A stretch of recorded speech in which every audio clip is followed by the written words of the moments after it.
இந்த செய்தியை உங்களுக்கு வழங்குவது டைனமிக்.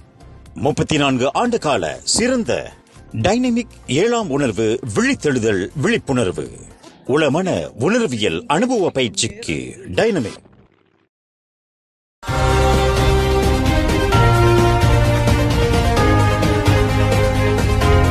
வணக்கம். திசைகளின் 5 மணி செய்திகள். மஇகா தேசிய உதவி தலைவர் பதவிக்கான தேர்தலில் பதவியை தற்காக்க தவறினார் டத்தோ தி மோகன். மஇகா தேசிய உதவி தலைவர் பதவிக்கான தேர்தலில் டத்தோ தி மோகன் முதல் 3 இடங்களுக்குள் தகுதி பெற தவறியதை அடுத்து அவர் நடப்பு உதவி தலைவர் பதவியை தற்காக்க தவறியுள்ளார். நேற்று நடைபெற்ற அப்பதவிக்கான தேர்தலின் முடிவுகள் இன்று அதிகாலையில் அறிவிக்கப்பட்டன. அதில் டத்தோ அசோகன், டத்தோ முருகையா, டத்தோ நெல்சன் உள்ளிட்ட 3 மஇகாவின் புதிய உதவி தலைவர்களாக அறிவிக்கப்பட்டனர்.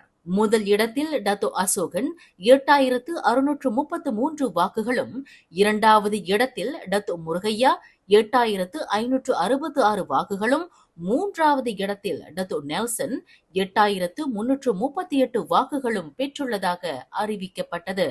இதனிடையே 21 இடங்களை உட்படுத்திய மத்திய செயலவைக்கான தேர்தலில் இம்முறை மொத்தம் 44 பேர் போட்டியிட்டனர்.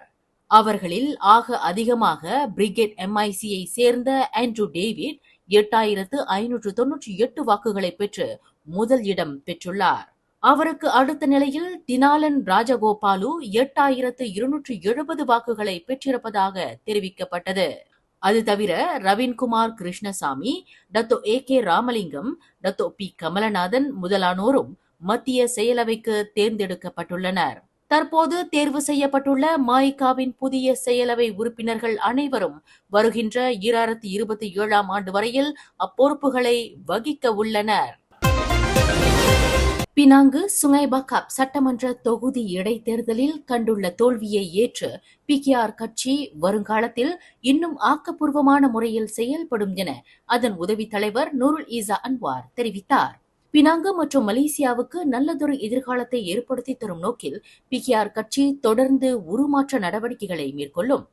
குறிப்பாக நடப்பு தோல்வியை ஒரு படிப்பினையாக கொண்டு மக்களின் நம்பிக்கையை பெறுவதற்கான நடவடிக்கைகள் இடைவிடாது மேற்கொள்ளப்படும் என்றார் அவர். சுங்கைபக்காப் இடைத்தேர்தலில் பக்கத்தான் ஹரப்பானும் தேசிய முன்னணியும் தீவிரமான தேர்தல் பரப்புரைகளை மேற்கொண்ட போதிலும் எதிர்க்கட்சியினரின் குறுகிய சிந்தனையை உடைய இனத்துவேச தாக்குதல்களும் அவதூறுகளும் அத்தொகுதி மக்களின் சிந்தனையில் பெரும் தாக்கத்தை ஏற்படுத்திவிட்டதாக நூருல் இசா கூறினார். நேற்று நடைபெற்ற சுங்கைபக்காப் இடைத்தேர்தலில் பரிகாத்தான் நேஷனல் வேட்பாளர் அபிடின் இஸ்மாயில் 4267 பெரும்பான்மை வாக்குகளில் பக்கத்தான் ஹரப்பான் வேட்பாளர் ஜோஹாரி அரிஃபினை தோற்கடித்தார். சுங்கைபக்காப் சட்டமன்ற தொகுதி இடைத்தேர்தலில் பெரும்பான்மை வாக்குகளில் தாம் பெற்றுள்ள வெற்றி நடப்பு ஒற்றுமை அரசாங்கத்தின் மீது மக்கள் கொண்டுள்ள அதிருப்தியை நன்கு காண்பிப்பதாக பரிகாத்தான் நேஷனல் வேட்பாளர் அபிடின் இஸ்மாயில் தெரிவித்தார். மக்களுக்கு மன அழுத்தங்களை ஏற்படுத்தியுள்ள அரசாங்கத்தின் நடவடிக்கைகளால் சுங்கைபக்காப் தொகுதி மக்கள் கொதிப்படைந்துள்ளனர். அதன் வெளிப்பாடாகவே அவர்கள் நேற்றைய இடைத்தேர்தலில் தனது வெற்றிக்காக வாக்களித்துள்ளதாக அபிடின் கூறினார். சுங்கைபக்காப் தொகுதி மக்களின் உரிமை குரலாக பினாங்கு சட்டமன்ற கூட்டத்தில் தாம் எதிரொலிக்கப் போவதாக அபிடின் உறுதியளித்தார். மேலும் சுங்கைபக்காப் இடைத்தேர்தலுக்காக மலேசியா முழுவதிலும் இருந்து வந்து தமது வெற்றிக்காக பாடுபட்ட பரிகாத்தான் நேஷனலின் அனைத்து தேர்தல் பணிப்படைகளுக்கும் அவர் நன்றியை தெரிவித்துக் கொண்டார். பினாங்கு சுங்கைபக்காப் சட்டமன்ற தொகுதியை மீண்டும் கைப்பற்ற முடியாமல் போனது குறித்து பக்கத்தான் ஹரப்பான் உள்பட ஒற்றுமை அரசாங்கத்தில் உள்ள கட்சிகள் ஆய்வுகளை மேற்கொள்ளும் என அம்மாநில பக்கத்தான் ஹரப்பான் தலைவர் சவ் கொன்யாவ் தெரிவித்தார். அத்தொகுதி மக்களின் முடிவை திறந்த மனதுடன் ஏற்றுக்கொள்வதாக கூறிய அவர் தோல்விக்கான காரணத்தை கண்டறிவது அவசியம் என்றார். இடைத்தேர்தலுக்கான பரப்புரைகள் தேசிய முன்னணியின் ஆதரவுடன் இணைந்து திறம்பட மேற்கொள்ளப்பட்டிருந்தாலும் சுங்கைபக்காப் தொகுதி மக்களின் நம்பிக்கையை பெற முடியாமல் போனது வேதனையளிக்கின்றது. சுங்கைபக்காப் சட்டமன்ற தொகுதி மீண்டும் எதிர்க்கட்சியினர் வசமானாலும் ஒற்றுமை அரசாங்கத்தை சேர்ந்த கல்வி அமைச்சர் ஃபர்லினா சிடேக்கின் நிபோங் தபால் நாடாளுமன்ற தொகுதியினுள் அத்தொகுதி உள்ளதால் அங்குள்ள மக்களுக்கான அனைத்து சேவைகளும் பாராபட்சமின்றி வழங்கப்படும் எனவும் சவ் கொன்யாவ் உறுதியளித்தார். பினாங்கு பினாங்கு சுங்கைபக்காப் சட்டமன்ற தொகுதி இடைத்தேர்தலில் அங்குள்ள வாக்காளர்கள் அளித்திருக்கும் முடிவை திறந்த மனதுடன் ஏற்றுக்கொள்வதாக பிரதமர் டத்தோஸ்ரீ அன்வார் இப்ராஹிம் தெரிவித்தார். அத்தேர்தலில் தோல்வியை தழுவினாலும் நடப்பு சூழலுக்கு ஏற்ப அரசாங்கத்தின் கொள்கை மற்றும் திட்டங்களை ஒற்றுமை கூட்டணி ஒன்றிணைந்து அமல்படுத்தும் என்றார் அவர். நடப்பில் மடானி அரசாங்கத்தின் கீழ் மலேசியா புதிய உருமாற்றத்தை நோக்கி பயணித்து வருகின்றது. இடைத்தேர்தல் முடிவை ஒரு பாடமாக கொண்டு மக்களின் தேவைகளை பூர்த்தி செய்வதோடு அவர்களின் நல்வாழ்வாதாரத்தையும் நாட்டையும் உயர்த்துவதில் தீவிர முனைப்பு காட்டப்படும் எனவும் பிரதமர் கூறினார். பேரா தஞ்சோங் துவாலாங் கம்போங் பத்துவில் 2 வாகனங்களை உட்படுத்திய சாலை விபத்தில் பெண் ஒருவர் உயிரிழந்தார். நேற்றிரவு நிகழ்ந்த அந்த விபத்தில் அவர் செலுத்திய டொயோட்டா கொரோனா ரக வாகனம் மற்றொரு வாகனமான ஹொண்டாவை மோதி விபத்துக்குள்ளானது.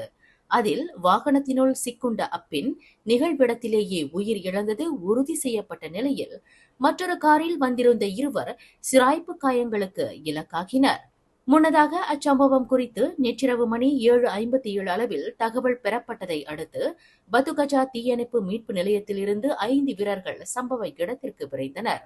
சிறப்பு உபகரணங்களை பயன்படுத்தி உயிர் இழந்த பெண்ணை வெளியே கொண்டு வந்த தீயணைப்பு வீரர்கள் மேல்கட்ட நடவடிக்கைக்காக சடலத்தை போலீசிடம் ஒப்படைத்தனர். கடந்த 2018 ஆண்டு முதல் 2020 ஆண்டு வரையில் அப்போதைய எதிர்க்கட்சி நாடாளுமன்ற உறுப்பினர்களுக்கு நிதி ஒதுக்கீடாக 100,000 வெள்ளி வழங்கப்பட்டது. அதேபோன்ற தொகை நடப்பிலுள்ள எதிர்க்கட்சியினருக்கும் வழங்கப்பட வேண்டும் என அம்னோ உச்சமன்ற உறுப்பினர் டத்தோஸ்ரீ அமட் மஸ்லான் முன்வைத்துள்ள பரிந்துரையை எதிர்க்கட்சி நாடாளுமன்ற உறுப்பினர்கள் கடுமையாக சாடியுள்ளனர். அவரது அக்கூற்று பழிவாங்கும் அரசியல் என குறிப்பிட்டுள்ள முவார் நாடாளுமன்ற உறுப்பினர் சைட் சடிக் அப்துல் ரஹ்மான், தொகுதி மக்களின் தேவையை அப்பரிந்துரை கருத்தில் கொள்ளப்படவில்லை என்றார்.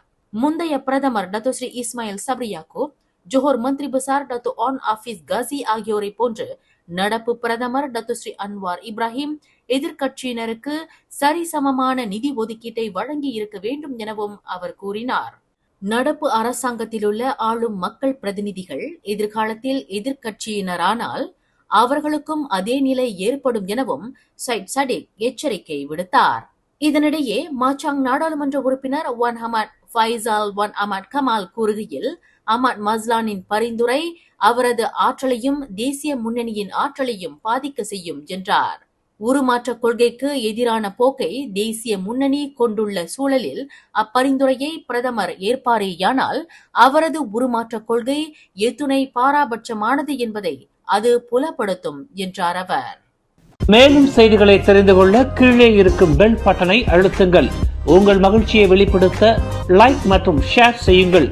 தொடர்ந்து திசைகளோடு இணைந்திருக்க சப்ஸ்கிரைப் செய்யுங்கள்.